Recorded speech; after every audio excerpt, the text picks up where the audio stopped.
కొంతమందికి ఆ! బాడీ గూడా బాడీ ఫిజికల్ బాడీలో అంత శక్తి తీసుకోవడానికి ఆహ్, హ్మ్. ఫిజికల్ బాడీ రెడీగా లేనప్పుడు అందుకే ఇదివరకు ఏం చేసేవాళ్ళు గురువులు ఏం చేస్తారంటే అప్పుడు ఆస్ట్రల్ ట్రావెల్ చేయడము, అవన్నీ చేస్తుంటే ఫిజికల్ బాడీకి కూడా హెల్త్ ప్రాబ్లమ్స్ రావడం. ఎందుకంటే వాళ్ళకి హ్మ్. ఫిజికల్ బాడీలో నువ్వెప్పుడు ఎందుకున్నావు ఉంటున్నావంటే నువ్వు ఫిజికల్ బాడీకి మినిమమ్ ఎనర్జీ ఉన్నట్టే కదా! మన బాడీలోనే ఉంటున్నప్పుడు, నువ్వు ఆల్రెడీ బాడీకి కూడా మెయింటెనెన్స్ ఇవ్వకుండా ఉన్న ఎనర్జీని ఖర్చు పెట్టేసి ఆస్ట్రల్ తిరుగుతుంటే ఫిజికల్ బాడీకి హెల్త్ ప్రాబ్లమ్ వచ్చే అవకాశం ఉంటుంది కొంతమందికి. ఎవరైతే ఫిజికల్ బాడీ స్ట్రాంగ్‌గా లేదో కొంచెం ఫిట్‌నెస్ ఎప్పుడు వాడి జీవితంలో ఎక్సర్‌సైజ్ అసలు ఏ పని చేయలేదు, ఎక్సర్‌సైజ్ చేయలేదు. బాడీ చాలా డెలికేట్‌గా ఇలా సున్నితంగా ఉంటారన్నమాట. అలా ఉంటారు కదా! వాళ్ళు కలియుగంలో డబ్బులున్న వాళ్ళు కొంత అలాంటి ఉంటారు గదా! అలాంటి వాళ్ళకేంటే చూసి గురువులు లేదమ్మా నువ్వు అసలు ఒకవేళ వాళ్ళకి గిఫ్ట్‌గా వస్తున్నా గాని లేదమ్మా మీరు ఒక 12 సంవత్సరాలుంటే ఒక గురువుగారు ఒకది పొలం పనులు చెప్పారంట. నువ్వు నిదానంగా చేసుకో. నువ్వు స్ట్రాంగ్ గావు. ఫస్ట్ ఫిజికల్ బాడీ స్ట్రాంగ్ అయిన తర్వాత హెల్త్ తెచ్చుకో. కొంచెం మంచిగా స్ట్రాంగ్‌గా యెస్. హెల్తీగా ఉన్నప్పుడు అప్పుడు నువ్వు ప్రాక్టీస్ చెయి. అప్పటి వరకు ధ్యానం ఆపమన్నారంట. అట్లనే అంటే సైడ్ ఎఫెక్ట్స్ వచ్చిన వాళ్ళు కొంతమందుంటారు. అందరూ కాదు. అందులో ఒక ఇద్దరు ముగ్గురికొస్తాయి యెస్. Side effects. యెస్. అందుకే యెస్. వాళ్ళకి మాత్రం వాళ్ళ గురించి మనం ధ్యానము ఎంతసేపు చేసుకోవాలి. అందుకే ప్రతిసారి అంటే ఈ సైడ్ ఎఫెక్ట్స్ ఉన్నాయని అందుకే అంటే అందరూ మీ వయసెంతో అంతే సేపు చేయండన్నారు.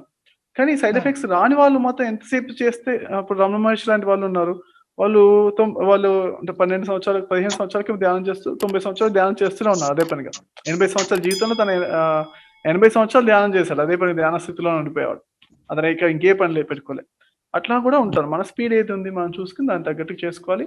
ఆహ్, అలా అంటే గైడెన్స్ కూడా మీరు ఇంట్యూషన్‌లో ఉండండి. సీనియర్ మాస్టర్స్‌ని అందరిని అడుగుతుండే. ఒక్కోసారి ప్రతిసారిని కూడా నేను నేను డైరెక్ట్‌గా గైడెన్స్ ఒకసారి అంటే స్టార్టింగ్‌లో ధ్యానంలో వచ్చిన కొత్తలోనే రెండో నెలలో 2002లో అడిగితే ఒక క్వెషన్ అడిగానన్నమాట. కోపం గురించి ఏదో అడిగితే సార్ అన్నారు "సీనియర్ మాస్టర్స్‌ని అడిగారా నువ్వు" అన్నారు. ఎందుకు సార్ అంటే డైరెక్ట్‌గా మీరున్నారుగా నాకు తెలిసింది మీరే అందుకే అడిగా అంటే లేదమ్మా హైరార్కీ ఫాలో అవుదాం. సీనియర్ హ్మ్. మాస్టర్స్ ఉంటారు వాళ్ళని అడుగు ఒక ఇద్దరు ముగ్గురు అప్పటికి క్లారిఫికేషన్ లేకపోతే అప్పుడు నా దగ్గరకి రా.